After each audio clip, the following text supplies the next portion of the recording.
She's counting it. Right in front of me. $100 bills. Slowly. Deliberately. Making sure I see every single one. $10,000, she says, her perfectly manicured fingers tapping the stack. Cash. Untraceable. Tax-free. I can't breathe. I'm sitting in this bougie restaurant in Beverly Hills, across from my fiancé's mother, watching her count out money like she's paying for a car. Except she's not buying a car. She's buying me. Or more specifically, she's trying to buy me out of her son's life. All you have to do, she continues, sliding the envelope across the white tablecloth, is leave. This week. Block his number. Tell him you met someone else. Tell him you realized you wanted different things. I don't care what story you use, as long as it ends with you gone. My mouth is dry. My hands are trembling in my lap. And somewhere in the back of my mind, a voice I hate is whispering, "That's a lot of money. That could pay off your car. Cover rent for months. Get you out of that cramped studio apartment." But I'm getting ahead of myself. You need to understand how I got here. How a regular girl from Atlanta ended up in a situation so crazy, I still can't believe it's real. Let me take you back to where this all started. 2 years, 3 months, and 16 days ago. Yeah, I remember the exact date. Because that was the day my entire life changed. I was at Blacktop Coffee in Koreatown. It was a Tuesday afternoon, around 3. I remember because I'd just finished a client call that went terribly, and I needed caffeine and a quiet corner to redo an entire brand presentation by Friday. I ordered my usual, an iced vanilla latte with oat milk, and grabbed the last available table near the window. I spread out my laptop, my sketchbook, my iPad, all my design stuff. I was in the zone, headphones in, when someone tapped my shoulder. I pulled out an earbud, looked up, and there he was. "June, I need you to understand something. I'm not the type to believe in love at first sight. I think that's fairy tale nonsense people tell themselves." But when I looked up at him that day, something in my chest did this weird flip thing that I'd never felt before. He was tall, maybe 6 feet. Black hair falling slightly over his forehead like he'd been running his hands through it. Wire-rimmed glasses. This soft gray sweater that looked expensive but not trying too hard expensive. And his eyes. God, his eyes were so kind. "I'm so sorry to bother you," he said, and his voice was deeper than I expected. "But I've been here for 20 minutes, and every table is taken. Would you mind if I shared? I promise I'll be quiet. I'm just reading." He held up a book. "The Architecture of Happiness" by Alain de Botton. "Oh, yeah, sure, no problem." I moved my stuff to one side of the table. "Thank you so much. I'm June, by the way." "Kendra." He smiled, sat down across from me, opened his book, put in his own earbuds. And that should have been it. 2 strangers sharing a table in a crowded coffee shop. Except 15 minutes later, I reached for my coffee, misjudged the distance, and knocked it directly onto his side of the table. "Oh my God!" I jumped up, watching iced coffee flood toward his book, his laptop, everything. He grabbed his stuff lightning fast, laughing. Actually laughing. "I am so sorry. I'm so sorry." I was frantically grabbing napkins from the dispenser, trying to mop up the mess, dying inside. "It's okay, really." He was still smiling, helping me soak up the coffee. Nothing got damaged. See? He showed me his book. Dry. His laptop. Safe. "I'm such a mess. I'm so sorry. Let me buy you a coffee, or a new book, or something." "You don't have to do that." "No, I do. I absolutely do. Please." He studied me for a second, and I swear something shifted in the air between us. "Okay, but only if you take a break and have one with me. You look like you've been working hard." My brain said, "You have a deadline. Say no. Get back to work." My mouth said, "Yeah, okay, I'd like that. We ended up talking for 2 hours. The deadline faded into background noise. He told me he was an architect, 28, originally from Seoul, but moved to LA for grad school at USC and never left. He worked at a firm downtown, designing residential buildings. He loved old movies, cooking shows, hiking even though he was terrible at it. I told him I was a freelance graphic designer, 24 at the time, moved to LA 3 years ago from Atlanta to chase bigger opportunities. I loved vintage fashion, breakfast food at dinner time, and I had an embarrassing obsession with reality dating shows. Like The Bachelor? He asked. Oh, way worse. Like Love Island and Too Hot to Handle level trash? He laughed so hard he snorted, then got embarrassed about the snort, which made me laugh. When the coffee shop staff started putting chairs on tables, we realized it was closing time. I can't believe we've been talking for 2 hours, I said. I know. I didn't even open my book. He glanced at the architecture book, still sitting pristine on the table. We walked outside into the cool LA evening. My car was parked 2 blocks away. His was in the opposite direction. So, he said, hands in his pockets, rocking slightly on his heels. Nervous. It was adorable. Can I see you again? Like, officially? Dinner or coffee where you don't assault my belongings? I grinned. I'd really like that. Tomorrow. Tomorrow's good. He asked for my number. I gave it to him. He texted me immediately so I'd have his. The text said, "This is June, the guy whose table you drowned. Still not mad about it." I saved his number as Coffee Table Guy. He took me to Guelaguetza in Koreatown the next night. We ate Oaxacan mole and drank horchata and talked about everything and nothing. Our childhoods, our families. He told me about growing up in Seoul, the pressure to be perfect, moving to America to find his own path. I told him about Georgia, my complicated relationship with my dad, why I left home the second I could. Do you miss it? He asked. Atlanta? Sometimes. I miss my mom, my little brother. Sweet tea that actually tastes right. I paused. But I don't miss feeling stuck. LA feels like I can breathe. I get that. He reached across the table, hesitated for just a second, then took my hand. Seoul was suffocating. LA feels like possibility. His hand was warm, steady, and I didn't want him to let go. After dinner, we walked around Koreatown for hours.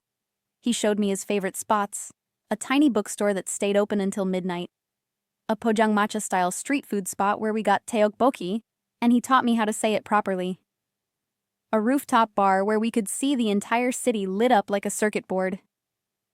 This is my favorite view, he said, leaning on the railing. It's beautiful. It is now. I looked at him. He was already looking at me. That was really cheesy, I said. I know, but I meant it. He kissed me for the first time right there. Soft, tentative, perfect. And when he pulled back, he was smiling. I really like you, Kendra. I really like you too, June. That was the beginning, and for a long time it was perfect. Better than any relationship I'd ever had. He was thoughtful in ways I didn't know men could be. He'd remember little things I mentioned in passing and surprise me with them weeks later. I mentioned once that I loved sunflowers. A month later, he showed up at my apartment with a whole bouquet just because it was Tuesday. He'd leave post-it notes in my bag when I wasn't looking. Little drawings. Inside jokes. Thinking about you, messages that made my whole day. We'd cook together in his tiny kitchen, dancing to old R&B while vegetables burned because we got distracted kissing against the counter. He introduced me to Korean dramas. I got him addicted to Insecure and Atlanta. We'd stay up until 3 a.m. talking about everything. Our dreams, our fears, what kind of life we wanted to build. I want a house with a big kitchen, I told him one night, lying in his bed, my head on his chest. And a dog. A big, goofy golden retriever. I want a home studio where I can work on personal projects, he said. And a garden. My mom used to have a garden in Seoul. I miss that. We could have both. Yeah? Yeah. Someday. He kissed the top of my head. Someday. 6 months in, he told me he loved me. We were watching Casablanca on his couch, and right when Bogart was saying goodbye to Bergman at the airport, Yoon paused the movie. I love you, he said, completely out of nowhere. I've been trying to find the right moment to say it, but every moment with you feels right, so I'm just saying it now. I love you, Kendra. My eyes filled with tears. Happy tears. I love you too. I was so scared to say it first. Why? Because this feels too good, like something's going to ruin it. He cupped my face in his hands. Nothing's going to ruin this, I promise. I wanted to believe him. I really did. For 8 more months, I did believe him. We were that couple. The one everyone else was slightly jealous of. We fit. We made sense. My friends loved him. His friends loved me. We started talking about moving in together, about real future things. Then he said, I want you to meet my parents. And everything shifted. I could see he was nervous when he brought it up. We were at my apartment, eating Thai takeout on my couch. They want to have us over for dinner, next Saturday. Okay, that's great. I put down my pad thai. Why do you look terrified? I'm not terrified. June, you have the same face you had when you told me you accidentally deleted my design files last month. He sighed, ran his hand through his hair. My parents are traditional. Very traditional. My mom especially. Okay, I can do traditional. I'm respectful. I know how to act around parents. I know you do. It's not that. It's just... He trailed off. What? They have expectations. About who I date. Who I marry eventually. My stomach dropped. What kind of expectations? Korean expectations. Oh. There it was. The thing we'd been dancing around for 14 months. The thing that sat in the corner of every conversation we had about the future, but never directly addressed. June, are you saying your parents won't approve of me because I'm black? No, maybe. I don't know. He looked miserable. They're from a different generation, different culture. They want me to marry someone Korean. Someone who understands the language, the culture, the food, all of it. But that's not what I want. I want you. But they don't want me. They don't know you yet. Once they meet you, once they see how incredible you are, they'll come around. I know they will. I didn't believe him, but I wanted to. So I said yes to dinner. That Saturday, I spent 3 hours getting ready. I changed outfits 4 times. I practiced my polite smile in the mirror. I Googled how to impress traditional Korean parents and memorized basic Korean greetings. June picked me up at 6. I wore a navy blue dress, conservative, elegant, nothing too flashy. You look beautiful, he said when I got in the car. I looked nervous. Don't be. They're going to love you. His voice said one thing. His white knuckle grip on the steering wheel said another. Their house was in Hancock Park. Big. Beautiful. Old money. The kind of neighborhood where every lawn looked like it was manicured by professionals. We pulled up to a Spanish-style house with a perfectly maintained front garden. Ready? June asked. No. Yeah, let's do this. We walked up to the front door. He squeezed my hand 3 times. Our signal. I love you. I squeezed back 3 times. He rang the doorbell. Footsteps. The door opened, and there she was. Mrs. Park, June's mother. The woman who would, 2 years later, offer me $10,000 to disappear. But I didn't know that yet. All I knew in that moment was that when she opened the door and saw me standing next to her son, Her smile didn't reach her eyes. "June," she said in Korean, then caught herself. "And this must be Kendra." "Hi, Mrs. Park. It's so nice to finally meet you."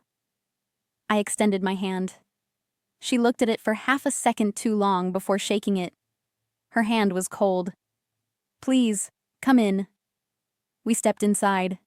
The house smelled like sesame oil and something floral I couldn't place. Everything was pristine.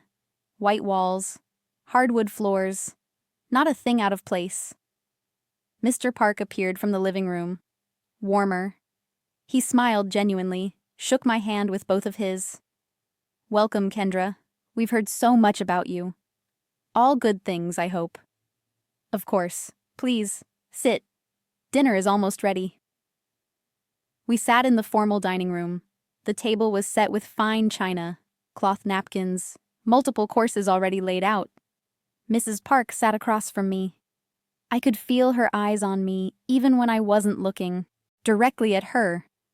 Dinner was uncomfortable from the start. Mr. Park asked me questions about my work, my family, where I grew up. I answered everything politely. Mrs. Park barely spoke.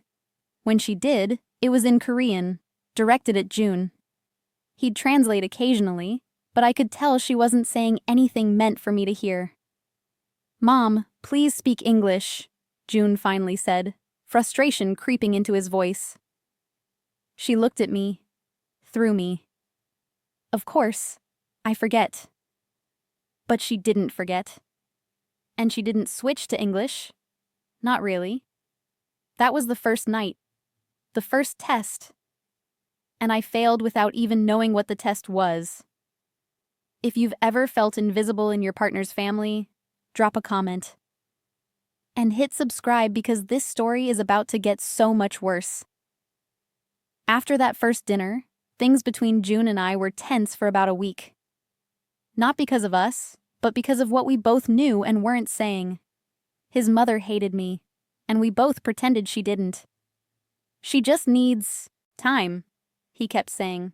"She's like that with everyone at first." But I knew better. I've been black my entire life. I know what rejection looks like, even when it's wrapped in politeness. Still, we pushed forward. Because we loved each other. And for a while, that felt like enough. We moved in together 4 months after that dinner. A little apartment in Silver Lake with exposed brick and terrible water pressure, but it was ours. We painted the bedroom walls sage green, hung up photos of us at the beach, at concerts, on road trips. Built a life. His parents visited exactly once. His dad complimented the space.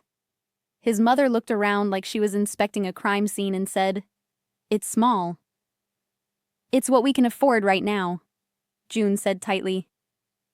That was it. Just, Then she switched to Korean and didn't stop for the rest of the visit. But here's the thing about love. Real love. It makes you stupid. It makes you ignore warning signs the size of billboards because you want so badly to believe everything will work out. So when June proposed to me on Malibu Beach at sunset 14 months ago, I said yes without hesitation. He'd planned this whole thing. Candles in the sand spelling out, "Marry me." A photographer hiding behind rocks. A bottle of champagne on ice. It was perfect. He got down on one knee, and I was crying before he even opened the ring box. "Kendra, you're my best friend. My home. The person I want to build every single day with for the rest of my life. Will you marry me?" Yes. God, yes. 1,000 times yes. He slid the ring onto my finger, and we kissed while the waves crashed behind us, and the sun turned the sky pink and orange. It was the happiest moment of my life. We called everyone that night. My mom screamed so loud I had to hold the phone away from my ear. My brother demanded to meet June immediately to make sure he's good enough. My friends flooded my phone with congratulations. Then June called his parents. I was right, next to him. I heard everything. "Mom, Dad, I have news." He was grinning so wide. "I proposed to Kendra tonight. We're engaged. Silence on the other end. Long enough that June's smile started to fade. Mom? Did you hear me? I heard you. Her voice was flat, empty. We're getting married. I see. That was it. Not congratulations. Not, I'm happy for you. Just, I see. Are you not going to say anything else? June's jaw was clenched. What do you want me to say, June? That I'm surprised? I'm not. You've been stubborn about this from the beginning. Stubborn? I'm in love with her, Mom. Love. She said it like a dirty word. You'll learn that love isn't enough. Marriage is about family, compatibility, legacy. This girl, her name is Kendra. This girl doesn't understand our culture, our expectations. You're making a mistake. I watched June's face turn red. I'm not having this conversation right now. I called to share good news, not to argue. Then maybe you shouldn't have called. The line went dead. June stood there staring at his phone, breathing hard. I didn't know what to say. What do you say when your future mother-in-law basically just told you you're not good enough for her son on what's supposed to be one of the happiest days of your life? I'm sorry, he finally said, his voice cracking. I'm so sorry. It's not your fault. It is. I should have prepared you better. I should have stood up to her years ago. June? No? He turned to me, and there were tears in his eyes. She's wrong. About everything. You're the best thing that's ever happened to me, and I'm not letting her ruin this. We're getting married, with or without her approval. I hugged him tight, felt his heart racing against my chest. And I wanted to believe that would be enough. That love would win. That we could build a life without his family's blessing. But that phone call changed things. It put a crack in our foundation that we both tried to ignore but couldn't quite seal. Over the next few months, wedding planning became a minefield. Every decision was complicated by the question of his parents. Would they come? Would they participate? Should we even invite them? Of course we're inviting them, June said. They're my parents. But they don't want this wedding to happen. They'll come around. They have to. We set a date. June 15th. A year away. Plenty of time for his mother to, I don't know, have a change of heart or something. We saw his parents 3 more times over those months. Twice at family gatherings where I was politely ignored, and once at a dinner where his mother spent the entire evening speaking Korean and pretending I wasn't there. The 3rd time was the worst. It was at his cousin's wedding in Orange County. Beautiful venue. Everyone dressed up. June and I arrived together holding hands. His mother took one look at us and her face did that thing again. That way. Second of disgust before the mask of politeness slid back into place. The ceremony was lovely. The reception was torture. We were seated at a table with his extended family, most of whom spoke limited English. I smiled, nodded, tried to follow conversations I couldn't understand. At one point, his mother pulled him aside. I watched them from across the room. She was gesturing, speaking rapidly in Korean. He was shaking his head, getting frustrated. Finally, he walked away from her mid-conversation and came back to me. We're leaving. What? The reception just started. I don't care. We're leaving. Now. In the car, he told me what she'd said. She tried to introduce me to someone, a girl, from a family friend. She said it's not too late to fix things, that I should reconsider the engagement. My blood went cold. She's trying to set you up? While you're engaged to me? She's delusional. She thinks if she pushes hard enough, I'll break. Will you? He looked at me like I'd slapped him. Are you serious right now? Kendra, I love you. I'm marrying you. Nothing my mother says or does will change that. Promise me. I promise. But promises are easy to make and hard to keep when your family is actively trying to destroy your relationship. If you've ever been in an interracial relationship where the family didn't approve, leave a comment. Because I know I'm not the only one who's lived through this. And if you're still with me, hit that like button. This story is about to take a turn I never saw coming. 3 months before the wedding, his mother finally broke her silence with me. Not directly, of course. She started texting June constantly. At first, it was small things. Have you thought about what your children will go through? People in our community are talking. Your father's business partners are asking questions. Then it escalated. You're being selfish, June. This isn't just about you. This is about our family's reputation. What will your grandparents think? This will kill them. I didn't raise you to abandon your culture like this. June stopped showing me the texts after a while, but I could see the toll they were taking. He'd check his phone and his whole body would tense. He started snapping at me over little things. Burned dinner. Forgot to pick up milk. Nothing that should have mattered, but suddenly everything was a fight. I'm sorry, he'd say after each argument.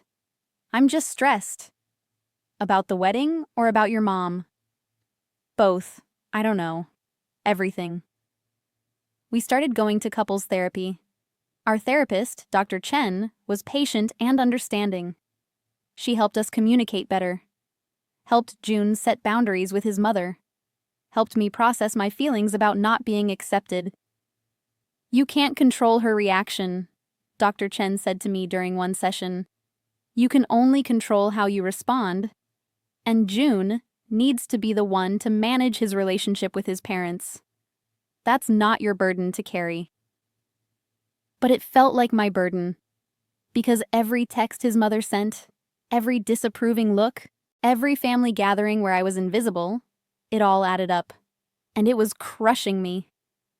2 months before the wedding, we sent out invitations. Formal, beautiful, cream cardstock with gold lettering. We hand-delivered his parents' invitation. His father hugged us both.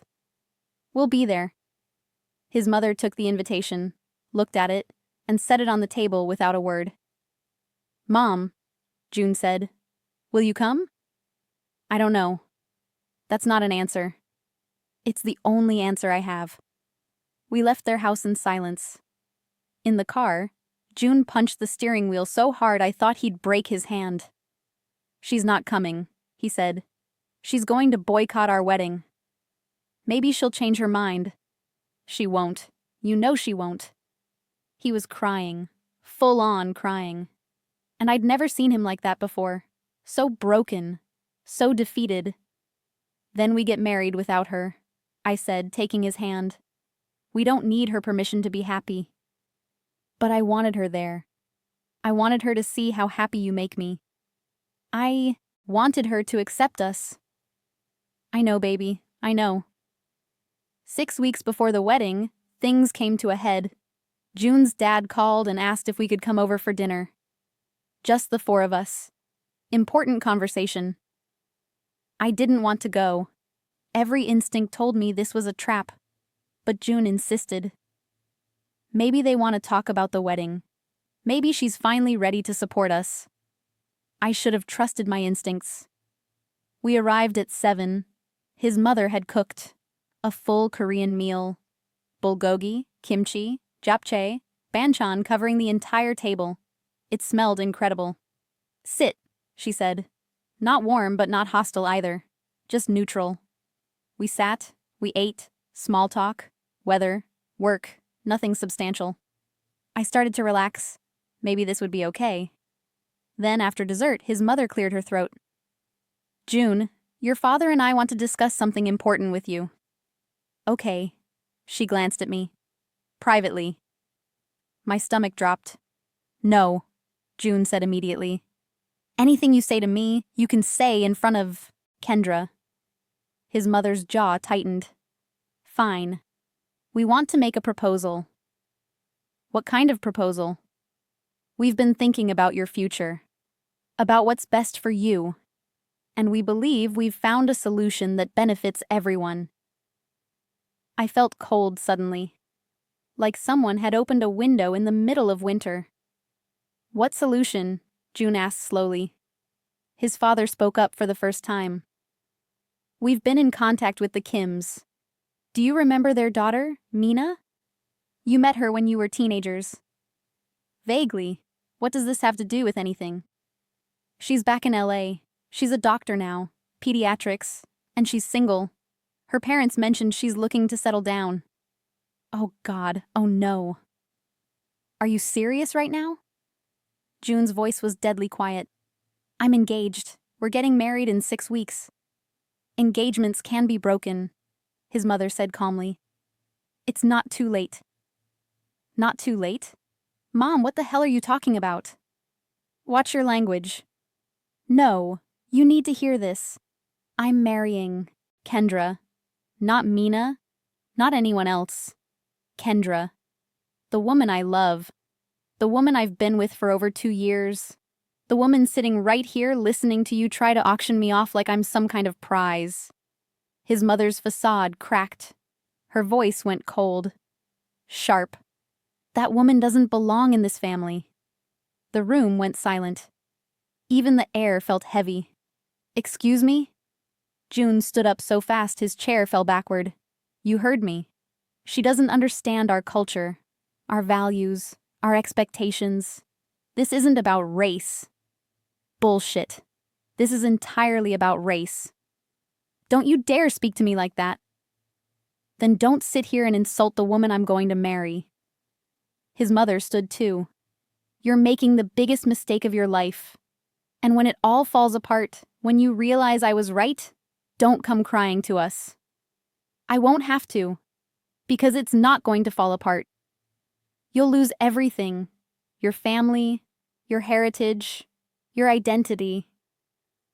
If accepting me means accepting Kendra, then I don't need a family that can't do that."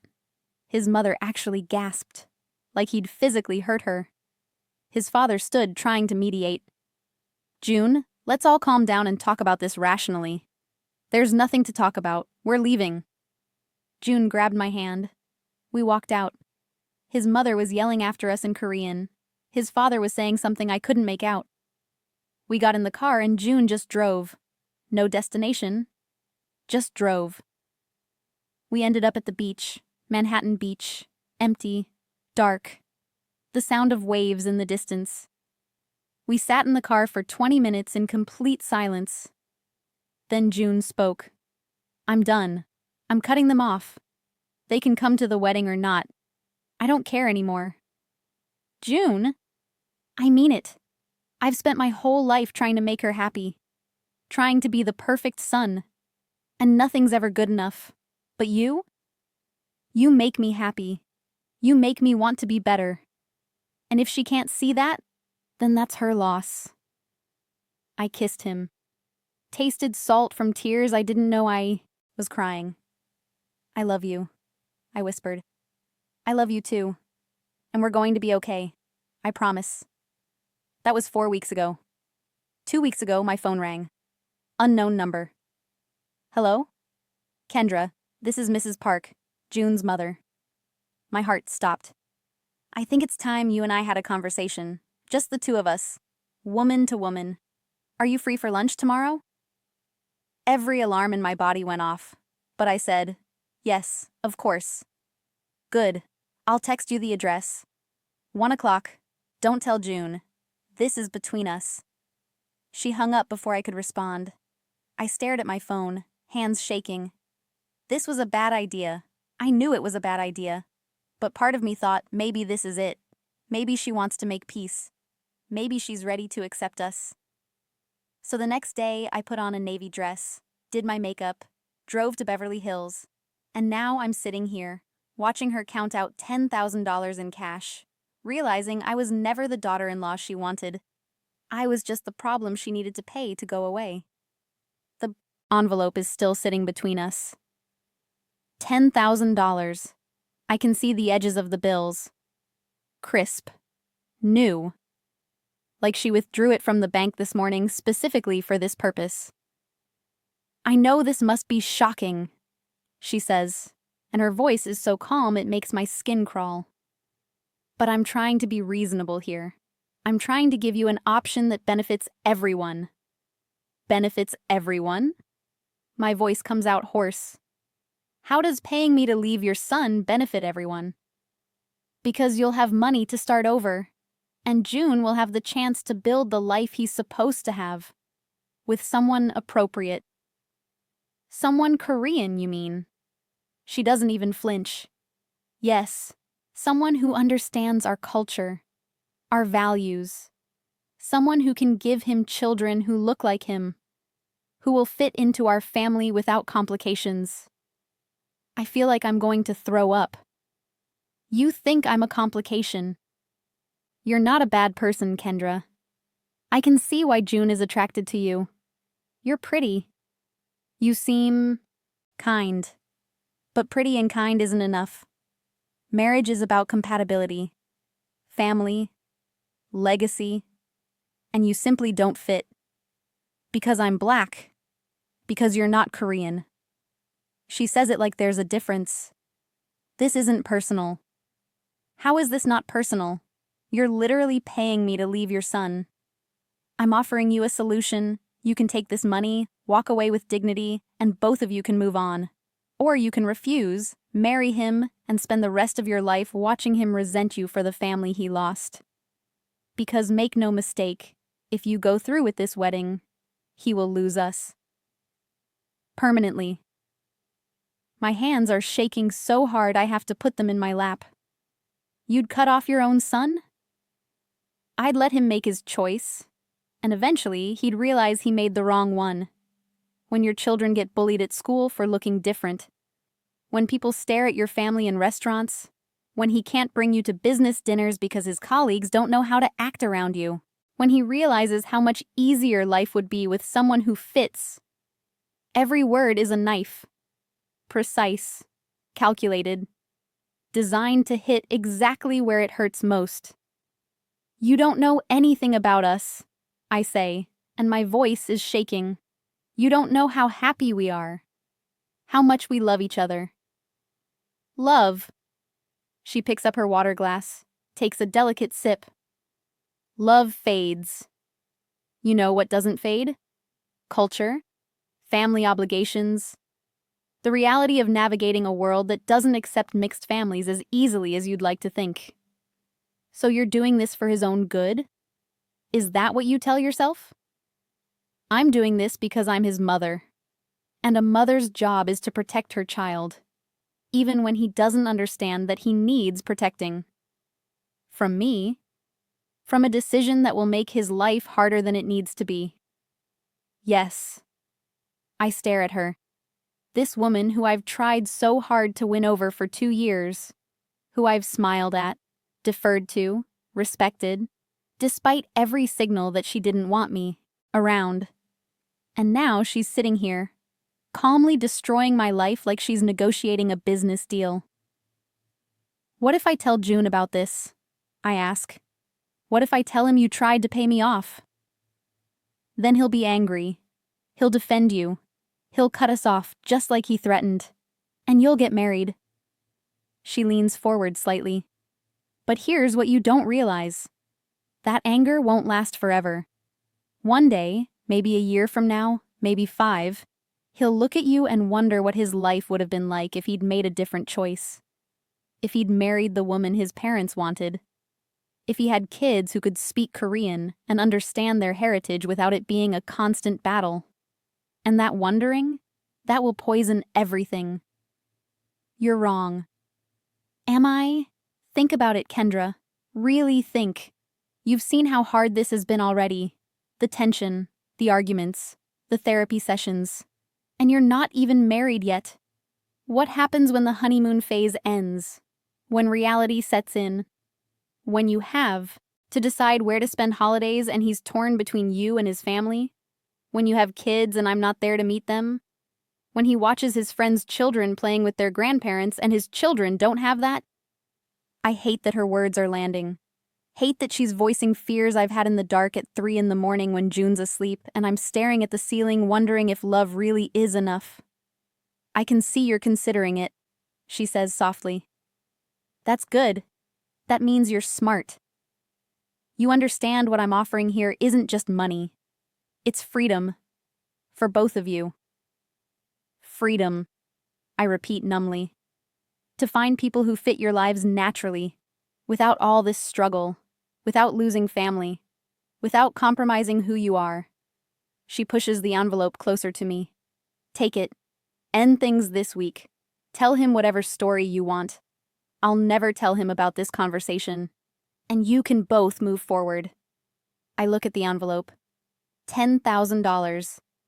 I could pay off my car, cover 3 months of rent, take a real vacation for the first time in years, start a savings account, stop living paycheck to paycheck.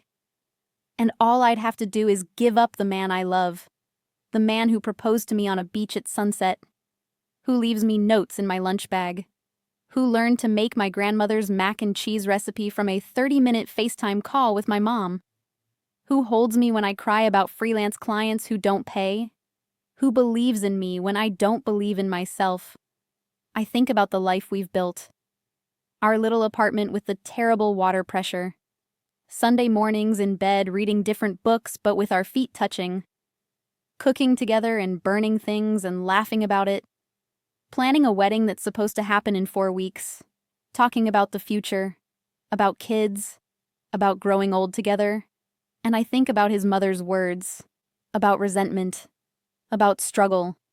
About all the ways this could fall apart. My hand moves toward the envelope. Mrs. Park's expression doesn't change, but I see something flicker in her eyes. Satisfaction. She thinks she's won. My fingers touch the paper. And then I think about the last thing June said to me before I left for this lunch. I'd been nervous, fidgeting with my keys. He'd kissed my forehead and said, "Whatever she wants to talk about, just remember, you're my choice. You'll always be my choice." My hand stops. I look up at Mrs. Park, and I push the envelope back across the table. No. Her face changes. The mask slips for just a second, and I see real anger underneath. Excuse me? No, I'm not taking your money, and I'm not leaving your son. You're making a mistake. Maybe, but it's my mistake to make, not yours. I stand up. My legs are shaking, but I stay standing. You want to know what I think? I think you're scared. Scared? She actually laughs. Of what? Of losing control? Of your son choosing someone you didn't pick? Of having to admit that maybe love is more important than fitting into some perfect Korean family fantasy you have in your head? You have no idea what you're talking about. I know exactly what I'm talking about, because I've spent 2 years trying to make you like me, trying to be respectful, trying to understand your culture, trying to be enough. And the truth is, I was never going to be enough for you. Not because I'm not good enough, but because you decided from the moment you met me that I wasn't what you wanted for June. Because you're not. And that's your problem. Not mine, not his, yours. I grab my purse. I'm marrying your son in 4 weeks. You can come or not come. You can have a relationship with us or cut us off. But I'm not going anywhere. Because he loves me. And I love him. And that's worth more than any amount of money you could offer me. I start walking toward the exit. My whole body is trembling.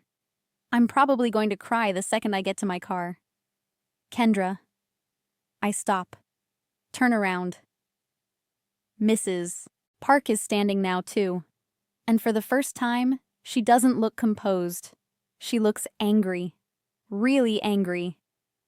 You'll regret this. I promise you, you'll regret this. And when you do, don't come crawling back looking for sympathy. I won't need to, because I'm not going to regret choosing love over fear. I walk out of the restaurant, through the lobby, out the front doors, into the parking lot.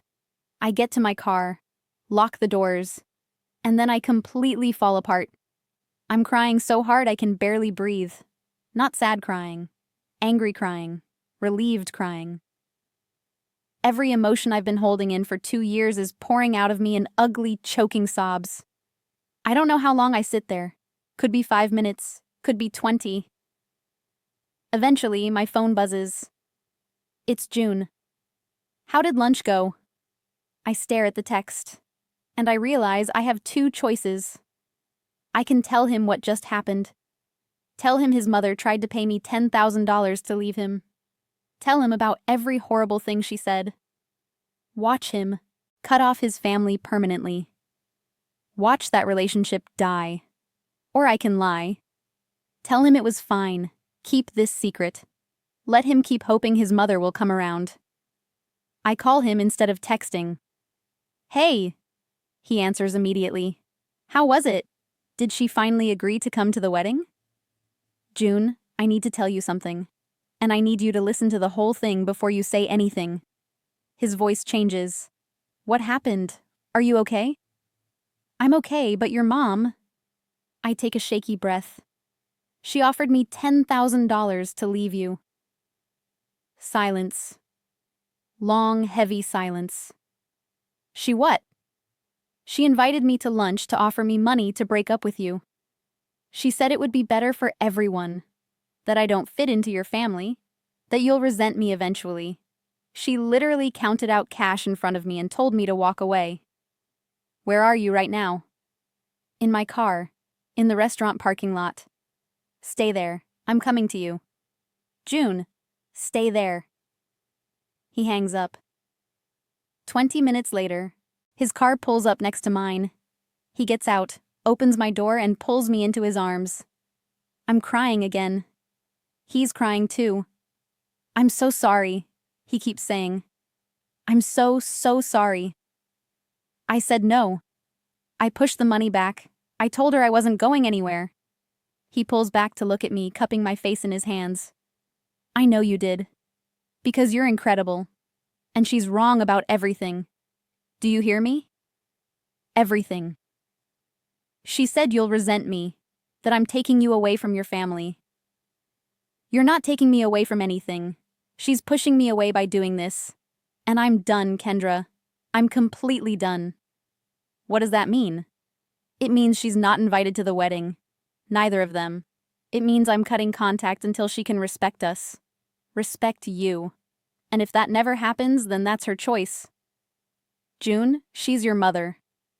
And you're going to be my wife. You're my family. You're who I'm choosing. Every single time. He kisses me. Hard. Desperate. Like he's trying to prove something. And when we break apart, we're both crying, but also sort of laughing because this is so insane. I can't believe she tried to pay you off, he says. Who does that? Someone who's desperate. She's going to lose me over this. Does she not understand that? I think she thinks you'll come back.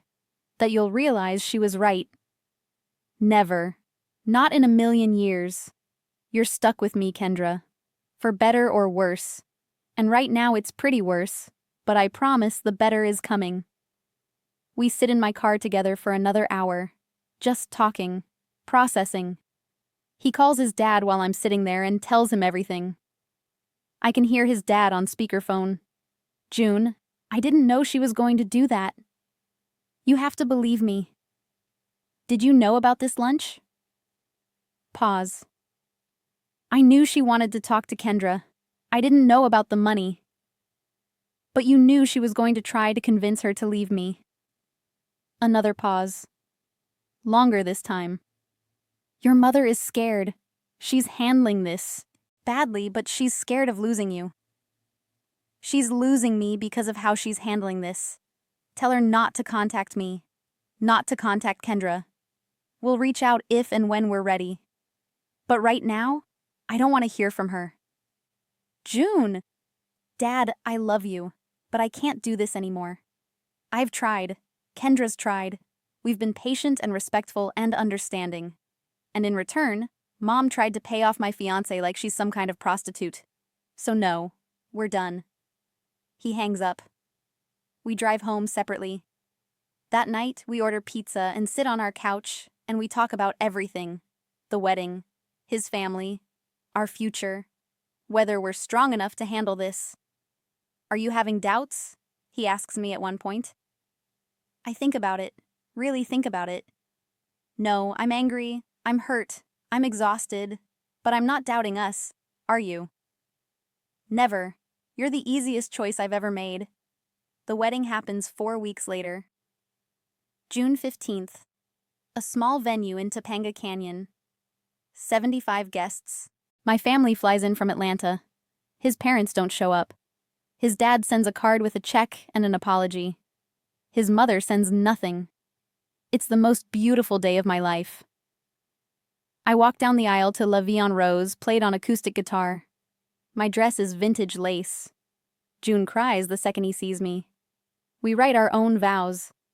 His include the line, "You taught me that family isn't always the one you're born into. Sometimes it's the one you choose." Everyone cries. At the reception, my mom gives a speech about how she knew I'd found the right one when I called her at 2 in the morning just to tell her how happy I was. June's best friend gives a speech about how he's never seen June more himself than when he's with me. We dance, we eat cake, we take a million photos. And for one perfect day, it's just about us. About love. About choosing each other despite everything. That was 3 months ago. We're happy. Really happy. We have hard days, sure. Days where June misses his family. Days where I wonder if his mother was right about some things.